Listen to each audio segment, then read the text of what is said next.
అన్నీ ఉన్నవాడికి నెక్స్ట్ ఏం చేయాలనిపిస్తుంది చెప్పిన? డిఫరెంట్గా ఇంకేమని చేయాలనిపిస్తుంది.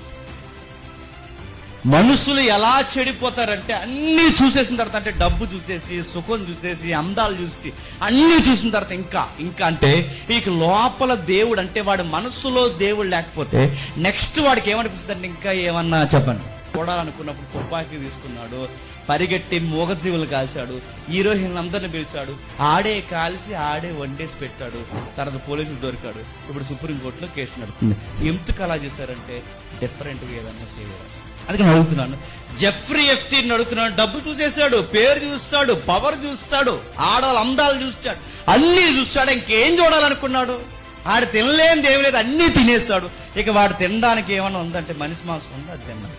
మనుషులకి దేవుడితో సరి అయిన సహవాసం లేకపోతే ఆ మనుషులు చేసే పనులు ఎలా ఉంటాయంటే ఇక ఊహలకు కూడా అందో చేయరాని కార్యములు చేస్తూ నరహత్యలతో, కలహాలతో, వైర్యముతో, చెడ్డ వాటిని కల్పించి చివరికి ఎవరికి గౌరవించలేని స్థితిగతుల్లో దిగజారిపోయి వాళ్ళు చేసే పనులు ఎలా ఉంటాయంటే నీచమైన పనులకు దిగజారిపోతారు. అందుకే మనిషి దేన్ని బట్టి అతిశయించిన వాడు సైన్స్ని బట్టి అతిశయించాడా? ఆ సైన్స్ తో ఏదో ఒక తలపోటు తెస్తాడు. వాడి పేరుని బట్టి అతిశయించాడా? ఆ పేరుతో ఏదో ఒక నేరాలు చేస్తాడు. వాడు శౌర్యాన్ని బట్టి అతిశయించాడా? ఇతరులకి శౌర్యం లేకుండా చేస్తాడు. వాడు దేన్ని బట్టి అతిశయిస్తే అల్టిమేట్ రిజల్ట్ ఎలా ఉంటుందంటే దాని వెనకాల ఖచ్చితంగా క్రైమ్ చేస్తాడు.